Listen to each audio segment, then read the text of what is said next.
Hi everyone. Welcome to our channel Abu Dhabi నగరంలో. ఈరోజు simple and tasty coconut barfi చేసి చూపించబోతున్నానండి. దీనిని తక్కువ టైంలో ఒక 15 నిమిషాల్లోనే చాలా ఈజీగా ప్రిపేర్ చేసేసుకోవచ్చు. టేస్ట్ కూడా చాలా బావుంటుంది. ఇంకా లేట్ చేయకుండా బర్ఫీ తయారు చేసుకోవడానికి కావాల్సిన పదార్థాలు, తయారీ విధానం ఇప్పుడు చూద్దాం. ఈ బర్ఫీ కోసం ముందుగా స్టీల్ ప్లేట్‌ని గానీ, బౌల్ గానీ తీసుకొని దానికి నెయ్యి అప్లై చేసుకోవాలి. నేను గ్లాస్ బాక్స్ తీసుకున్నానండి.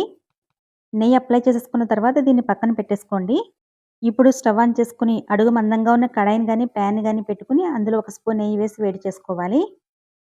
నెయ్యి వేడైన తర్వాత నేను కొంచెం జీడిపప్పు పలుకులు వేస్తున్నానండి. ఇది ఆప్షనల్. మీకు నచ్చితే వేసుకోండి. లేకపోతే స్కిప్ చేసేసేయండి. ఫ్లేమ్‌ని లో ఫ్లేమ్‌లో పెట్టుకొని లైట్ బ్రౌన్ కలర్‌కొచ్చే వరకు వేయించుకోవాలి. వేగిపోయిన తర్వాత ఒక బౌల్‌లోకి తీసుకొని పక్కన పెట్టేసుకోండి. ఇప్పుడు ఇదే నెయ్యిలో 2 కప్పుల పచ్చి కొబ్బరి తురుము వేసి వేయించుకోవాలి. కొబ్బరికి వెనకున్న బ్రౌన్ కలర్ పార్ట్ తీసేసి మిక్సీలో కోర్స్‌గా గ్రైండ్ చేసి తీసుకున్నానండి. ఫ్లేమ్‌ని లో ఫ్లేమ్‌లో పెట్టుకొని కొబ్బరిలోని పచ్చివాసన పోయే వరకు 2, 3 నిమిషాలు వేయించుకోవాలి. కొబ్బరి వేగిపోయిన తర్వాత పంచదార వేసుకోవాలి. నేను 1 కప్పు వేస్తున్నానండి. స్వీట్ కొంచెం ఎక్కువగా ఇష్టపడేవాళ్ళు 1:30 కప్పు వరకు వేసుకోవచ్చండి. స్వీట్ కొంచెం తక్కువ తినేవాళ్ళు 1 కప్పు వేసుకోండి సరిపోతుంది. ఇప్పుడు ఇందులో పావు కప్పు పాలు వేస్తున్నానండి. పాలు వేసుకోవడం వల్ల బర్ఫీ సాఫ్ట్‌గా వస్తుందండి.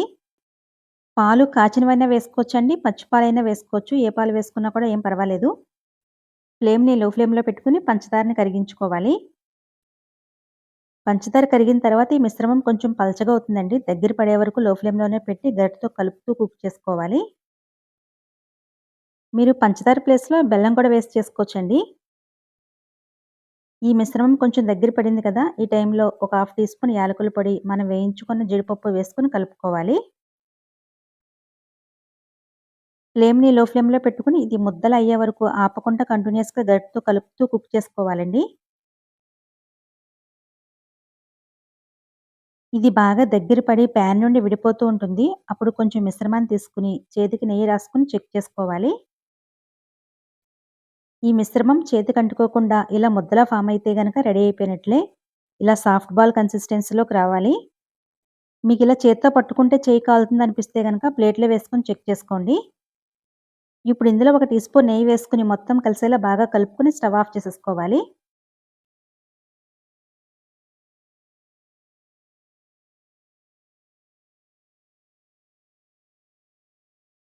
స్టవ్ ఆఫ్ చేసేసిన వెంటనే ఈ మిశ్రమాన్ని నెయ్యి రాసుకున్న ప్లేట్‌లోకి గాని, బౌల్‌లోకి గాని ట్రాన్స్‌ఫర్ చేసేసుకోవాలి.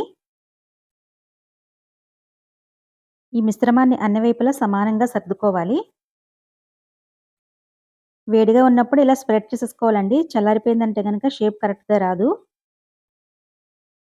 ఈవెన్‌గా స్ప్రెడ్ చేసేసుకున్న తర్వాత ఇది కొంచెం చల్లారే వరకు అలా వదిలేసేయాలి.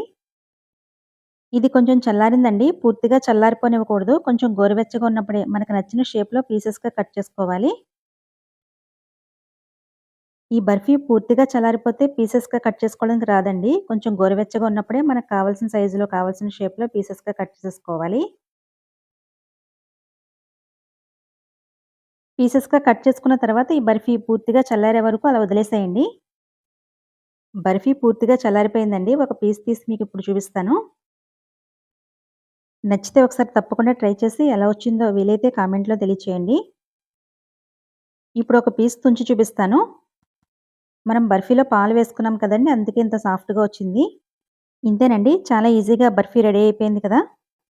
ఇలాంటి మరెన్నో ఈజీ అండ్ టేస్టీ రెసిపీస్ కోసం లైక్ చేసి, షేర్ చేసి మన ఛానెల్ సబ్స్క్రైబ్ చేసుకోండి. Thank you for watching.